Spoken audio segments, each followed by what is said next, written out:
कविता में कहना चाहूँगा कि बड़ी कुंठित हो के हम यारो कहते हैं उत्पन्न ज्वार सही। ये कहानी है उन बच्चों का सड़कों पर बैठे लाचार सही। भीषण गर्मी के ताप से जो मच्छर माछी और सांप से जो 90 दिनों से लड़ कर मिल पाए ना माँ बाप से जो ये सुशासन के अमलों ने उन्हें कैसा ये अनोखा सीख दिया। वो मांगते रह गए रीक जाम, किसी ने ना हक का भीख दिया, किसी ने ना हक का भीख दिया। ऐतिहासिक फैसला का इंतजार हम तमाम छात्रों को था।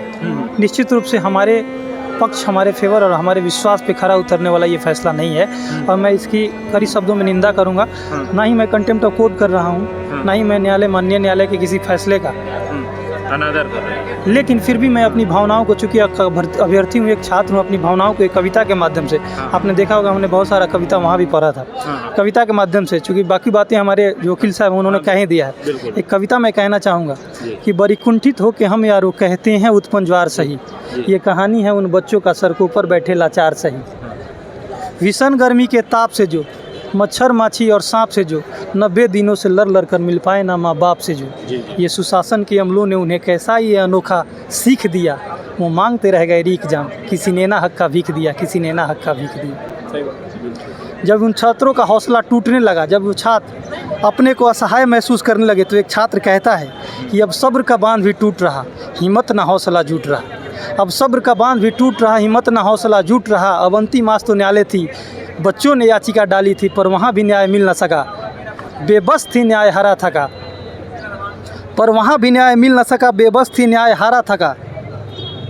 अब कड़क निर्णय की बारी थी, सियासत की तैयारी थी। छात्रों ने दिखाया आक्रोश अपना, सड़कों पर उतर कर जो सपना। जब वोट मांगने को निकले, परिवार ने ऐसा चीख दिया, तुम पेपर बेचने वाले हो। करारे हार से सीख दिया, करारे हार से सीख दिया।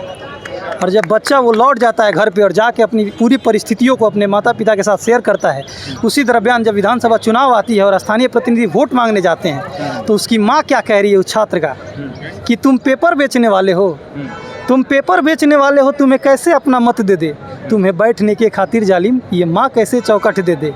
अतिकोप भरी आँखों से पिता ने ऐसा जोर का डांट दिया, अतिकोप भरी आँखों से पिता ने ऐसे जोर का डांट दिया।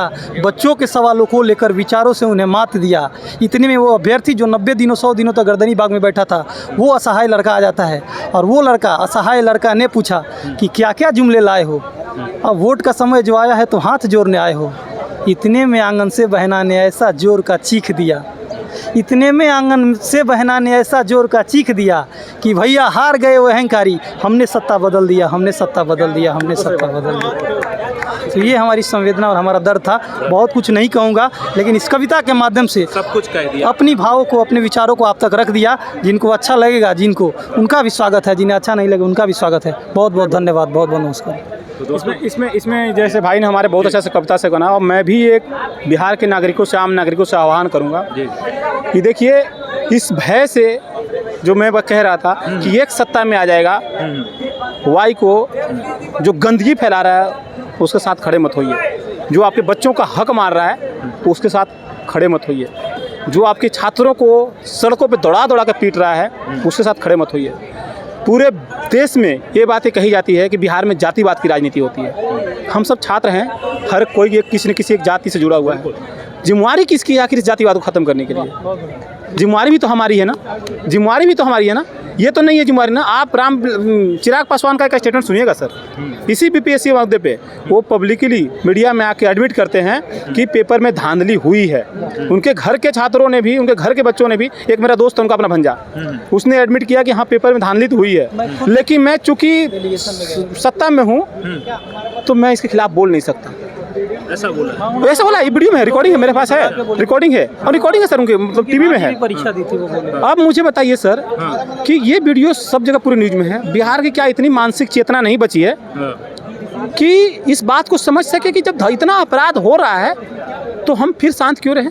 क्या बिहार की इतनी मानसिक चेतना नहीं बनी है कि पूरे बिहार में सारा बंदी है, ठीक है, तो नीतीश जी की मानसिक संतुलन इतना खराब कैसे हो रहा है? फिर या तो इंटॉक्सिकेशन है, समझिए, सीधे से मैं बोल रहा हूँ, आरोप लगा रहा हूँ, या तो इंटॉक्सिकेटेड है वो, और नहीं तो उनका मानसिक स्थिति संतुलन बिगड़ गया है। अगर मानसिक संतुलन बिगड़ गया है तो भाई बिहार सरकार के मुख्यमंत्री हैं, बिहार के मुख्यमंत्री, बिहार जैसे राज्य के, दुनिया का जितना बेस्ट से बेस्ट हॉस्पिटल हो सकता है वहाँ ले जाकर इलाज कराइए आप उनको।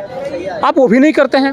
बिहार में शराबबंदी है, अगर वो नहीं करते हैं, आप पब्लिक रिपोर्ट नहीं कर रहे होंगे कि मेंटल स्टेटस का रिपोर्ट क्या है, तो इसका मतलब इंटॉक्सिकेटेड है वो। और अगर इंटॉक्सिकेटेड बिहार का सीएम है, चीफ मिनिस्टर है, तो बिहार के नागरिकों को शराबबंदी के नाम पे क्यों जेलें बंद किया जा रहा है? फिर पूरा दिल्ली जेल शराब पीता है। दिल्ली में तो सब नहीं लड़ रहे हैं, दिल्ली में तो अपनी बीवियों को नहीं मार रहे हैं। पूरा फ्रांस जो है, हम शुरू में पढ़ते हैं फ्रांस सूरा और सुंदरियों का देश है, वहाँ तो नहीं अपने बच्चियों को बीवियों को मार रहे हैं। तो ये जो खेल चल रहा है, और लोग बिहार के नागरिक जो घबरा जाते हैं कि कहीं विपक्ष सत्ता में ना आ जाए, तेजस्वी की सरकार ना बन जाए, तो फिर से जाति वोट करो। मांझी इकट्ठा, पासवान इकट्ठा, बीजेपी की तरफ से सोहर्णी इकट्ठा, जदयू की तरफ से जो है कुर्मी कोयरी और कुछ ईबीसी इकट्ठा, सरकार बना लो।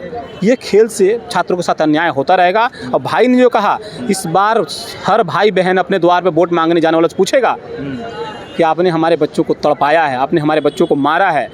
ठीक है, तेजस्वी आने के बाद गुंडाई करेगा, ठीक है ना, लेकिन आपने जो अभी किया है पहले आपका हिसाब लेंगे। गुंडाई करेगा तेजस्वी का भी हिसाब लेंगे, पटक पटक मारेंगे, लेकिन पहले आपका हिसाब होगा कि आपने 100 दिनों तक छात्रों को रोड पे दौड़ा दौड़ा के मारा है। आपके सीएम जो हैं वो बोलने के काबिल नहीं है, उनको ध्यान नहीं है, वो कुछ देर में ही अनिंद्रा में चले जाते हैं, वो समझ नहीं पाते कि मैं क्या कर रहा हूँ। राष्ट्रगान गाते समय इशारे करने लगते हैं। तो पहला जरूरी बिहार के नागरिकों का पहला कर्तव्य है कि सबसे पहले नीतीश जी को पॉलिटिक्स से आउट करे। और जब तक मैं एक और रिक्वेस्ट करूँगा कि कोर्ट में हम लड़ेंगे, बीपीएससी की लड़ाई सुप्रीम कोर्ट में लड़ेंगे, लेकिन इस लड़ाई को सबसे ज़्यादा जरूरी लड़ने की है तो सड़क पर लड़ने की जरूरी है। क्योंकि सरकार अल्टीमेटली घूम फिर के जो है कोशिशें कर रही है, चाणक्य नीति ये खेल रही है कि इनको लड़ा के कैसे भी सरकार बना लें। और सरकार बनेगी तो हाईकोर्ट, पटना हाईकोर्ट, यकीन मानिए ऐसे ही फैसला देते रहेगा। पिछले 15 साल का रिकॉर्ड उठाइए, पटना हाईकोर्ट का एक ऐसा ऑर्डर्स ऑर्डर नहीं है सरकार के खिलाफ जो सिविल राइट को बचाता हो और सरकार के खिलाफ हो। जितने भी ऑर्डर हैं सरकार के पक्ष में है, सरकार के बचाव में। और इस ऑर्डर में भी जैसे मैंने बताया